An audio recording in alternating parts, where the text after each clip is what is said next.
Struktur dan fungsi jaringan tumbuhan. Jaringan yang pertama yaitu jaringan meristem. Jaringan meristem adalah jaringan yang sel-selnya aktif membelah secara mitosis. Akibatnya, tumbuhan mengalami pertambahan tinggi dan volume. Nah, jenis meristem yang pertama yaitu meristem primer. Umumnya terdapat pada ujung batang dan ujung akar. Coba perhatikan gambar tersebut. Di ujung batang terdapat beberapa jenis meristem. Yang pertama yaitu meristem apikal, meristem aksilar, dan primodia daun.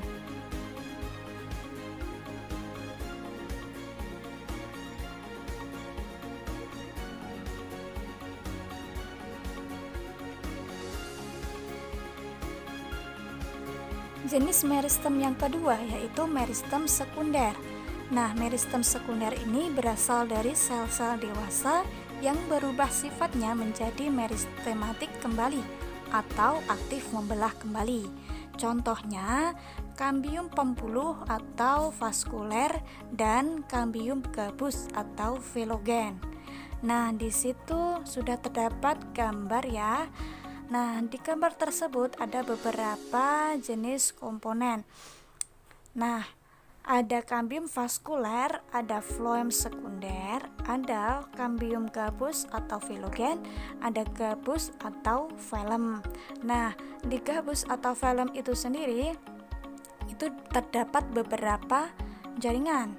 Adanya parenkim, phylloderm, kambium gabus, dan filem itu sendiri. Nah, jaringan yang kedua selain jaringan dasar itu ada jaringan dewasa. Jaringan dewasa adalah jaringan yang tidak aktif membelah. Jaringan dewasa ini terdiri atas jaringan pelindung. Yang pertama jaringan pelindung, yaitu terdapat di seluruh permukaan luar tumbuhan. Manfaatnya apa? Untuk melindungi bagian dalam. Contohnya apa? Contohnya yaitu jaringan epidermis. Sel-sel epidermis dapat berkembang menjadi alat pelindung tambahan. Misalnya, stomata atau mulut daun, sisik, trikoma, dan duri. Perhatikan gambar tersebut.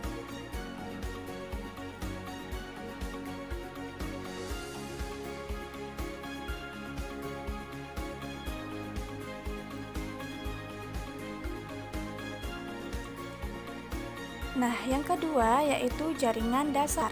Jaringan dasar merupakan jaringan yang hampir terdapat di seluruh bagian tubuh penting dalam metabolisme tumbuhan. Contohnya yaitu jaringan parenkim.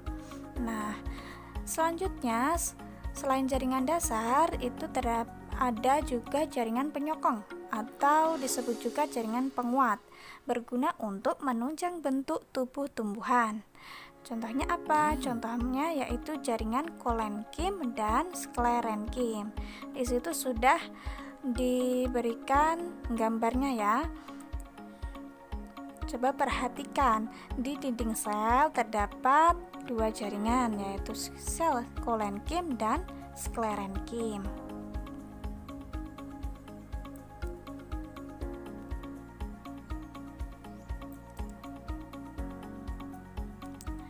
Selanjutnya yaitu ada jaringan pengangkut.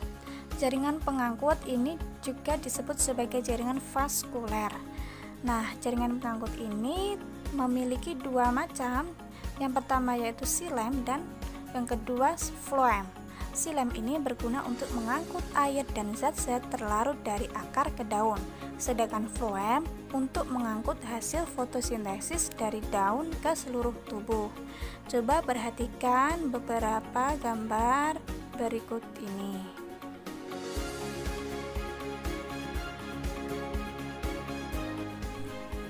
Sekarang kita memasuki bagian pertama.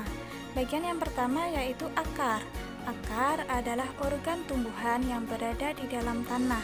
Tidak memiliki buku-buku, tumbuh ke pusat bumi atau menuju air warna tidak hijau, biasanya kuning-kuningan dan memiliki bentuk meruncing. Nah, bisa dilihat sendiri ya, itu gambarnya ada akar serabut dan ada akar tunggang.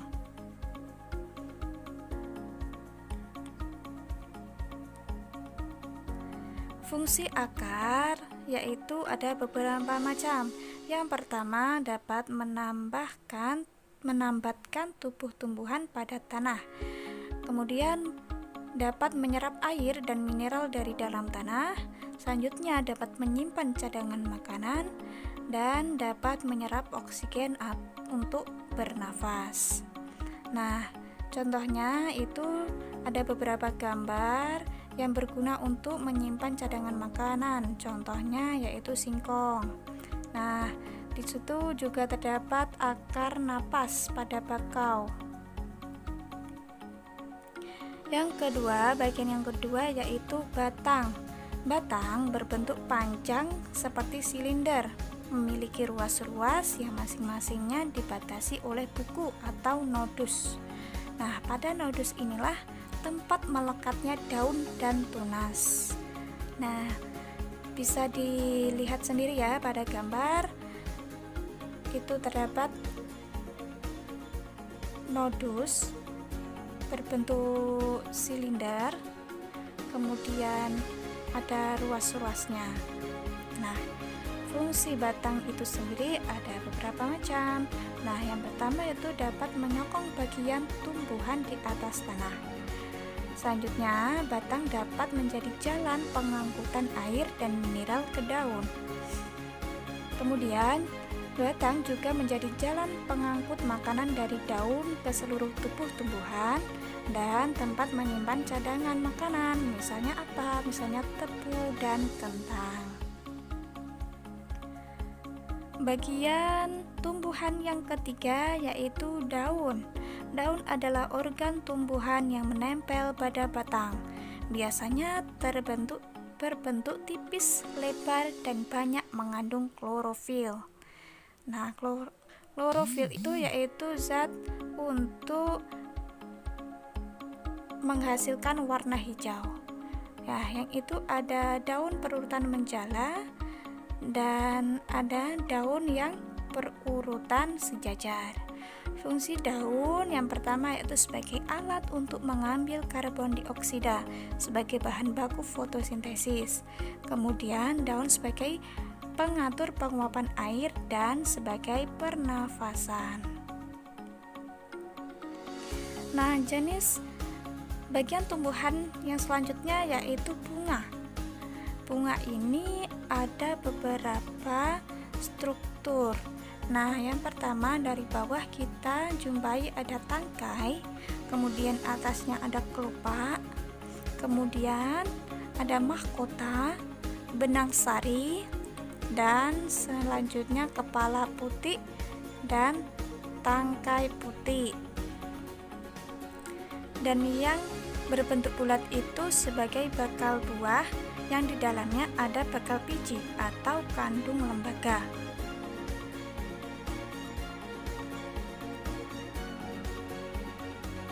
Selanjutnya yaitu struktur buah dan biji. Bisa dilihat di gambar. Nah, itu terdapat beberapa komponen penyusun struktur pada biji, buah dan biji. Nah, yang pertama itu kepala atau stigma, kemudian tangkai putik atau stilus, kemudian bakal buah atau ovarium, dan bakal biji atau ovul. Nah, selain itu, buah sendiri ada yang namanya daging buah dan kulit buah. Begitupun juga ada biji. Nah, bakal buah itu berkembang menjadi buah. Bakal biji akan berkembang